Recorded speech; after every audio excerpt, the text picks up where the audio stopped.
Buckle up and grab some popcorn as we dive deeply into the wacky world of UK immigration debates. Yes, the never-ending gift that is life. The star attraction today, Reform Chair. Zia Youssef gives absolute hell to an entire panel of experts. My use of the term is very loose. In 14 weeks, we have got returns up by 25%. During your government, they went down by 40%. Enforced returns We're were no up by longer 70%. paying people to go on holiday to Rwanda. How many people were in that enforced return? We have had 3,000 people leave so far. We've had 12 flights in 2 months. Do you know how many people have arrived illegally across the Channel since your government took power? We are smashing those criminal gangs. So, we start with a Labour MP who opens strength by saying, "Our party is smashing the gangs." Yeah, right, smashing the gangs. Now, if illegal crossings were up, as Zia promptly pointed out, where's the smashing? Tragedy news about yet another baby's loss to a Channel crossing, and here's the MP patting himself on the back, like celebrating winning when you have already lost the match.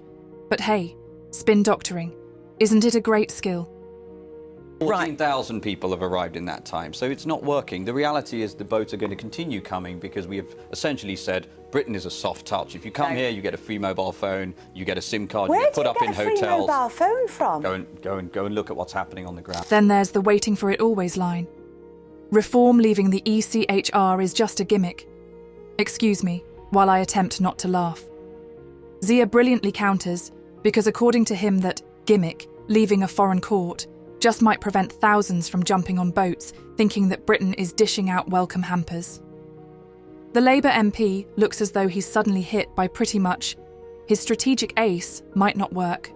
The legal case, you can say you don't believe it, but that is the maritime law as it stands. And unless there is an agreement with France, then the maritime organisation here cannot turn boats round and take them back to France. You are aware that a boat was turned around and taken back to France successfully just doesn't mean it was legal. Well, look, the reality is people cite international law specifically when they're trying to subvert the interests of the native population of the United Kingdom in service of foreign citizens. That's when they cite it. What we need is a government that is willing to stand up for British people. We've got no foreign court should ever be able to subvert. All right.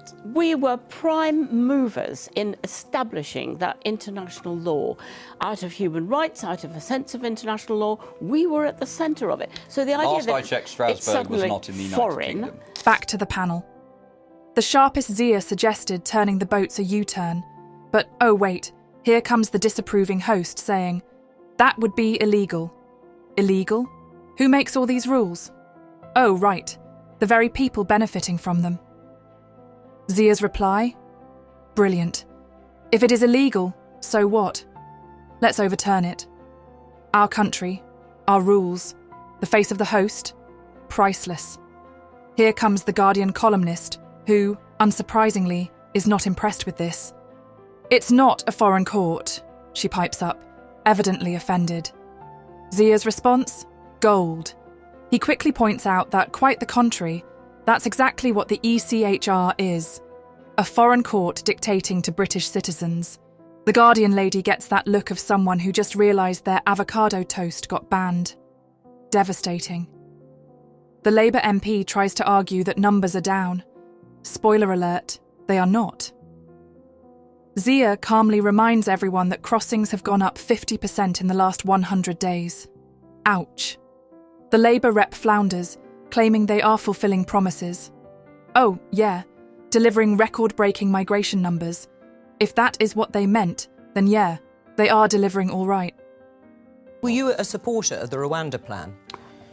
What we need to do is actually just first of all, were you a supporter? Right, so you didn't think the Rwanda plan was because doable? it was instead of having the courage to say we need to leave the ECHR, replace it with a British Bill of Rights, and then ask our Navy to conduct a humanitarian mission, to turn back boats that come, and then announce through legislation that nobody who arrives here illegally will ever be granted asylum. If you took those steps, the boats would stop coming almost immediately. And there's the laughable mention of the Rwanda plan. Do you remember how asylum seekers were supposed to be sent to Rwanda? Yeah, it didn't take off, much like a snowman in a heatwave. Not only did it come close to taking off, but even when it did, It was riddled with legal challenges. Stop the boats, and no one gets asylum if they arrive illegally. The ECHR will be replaced by a British Bill of Rights. Common sense, but too much for the government to handle. But hang on, that was the policy of the Conservatives, to have a plan, Rwanda, to process applications, not only process them, but process them for people who came across on small boats to then be deported to Rwanda to stay there if their applications were successful. It's gone. The Refugee Council says there have been savings of £250 million. And on pushbacks, they are deemed illegal. BBC Verify looked at this very carefully, and according to the United Nations Conventions on the Law of the Sea, External and the International Convention on Maritime Search and Rescue, states are allowed to pick people up from boats if they are found at sea in danger of being lost, but not to return them to another country. Let us take a moment to enjoy the timing of the host's argument. Enter international law. You know, that line about not turning back boats without approval from France. France approving for anything. Good luck with that. Zia, showing some defiance, brings forth how such laws simply prioritise foreigners over British citizens. To me, the definition of a mic drop moment. You accept that? No, we completely disagree with that. But that is the law. It isn't. And in fact, that very BBC Verify article claimed that Richard Tice was the chairman of Reform, which came as a surprise to me. So obviously there's some verifying that needs to go on with that team. Did you get the part about free phones and SIM cards?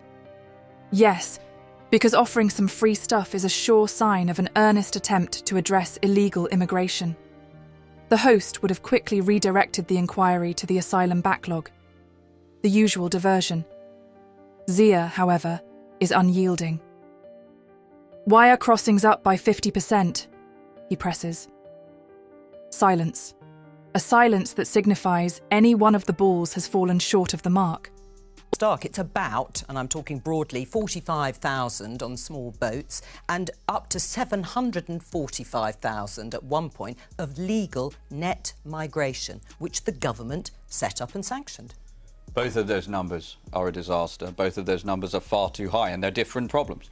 Look, the legal migration number, 1.8 million net new people in the last 3 years. 600,000 new homes were built in the United Kingdom in that time, which is some going for us. It's as good as we've done in decades. So we're building one-third as many new homes as we need in this country just to satiate the demand from new people coming, while housing prices are at totally unaffordable levels. We're betraying British people. It's totally unacceptable. On the small boats, we don't know anything about these people. We know nothing about them. Only 1 in 10 are women, by the way, so the notion that we're just going to grant them all asylum now, I don't think that's a particularly fair statistic. And they're coming from France. The notion that they're fleeing political persecution, if that's the case, we should put sanctions on Macron if he is persecuting political prisoners in France. Almost at the end, but we must not forget the housing crisis. 745,000 net migrants in a year, and hardly enough houses to accommodate even a fraction of them. Meanwhile, British citizens are left wondering why they are priced out of their neighbourhoods for their own goals. But hey, don't worry, the government is absolutely delivering.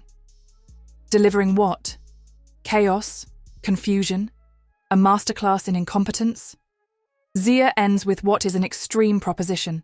Stop pandering to international courts.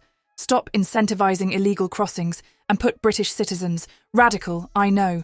The panel, predictably, would not know what to do with this. They are busy spinning their wheels in the muck that they have created. And that's it. Yet another day. Yet another debate. Yet another masterclass from Zia Youssef. While the panel drowns in the muck, he speaks common sense. Whether the government will even listen to him is another matter.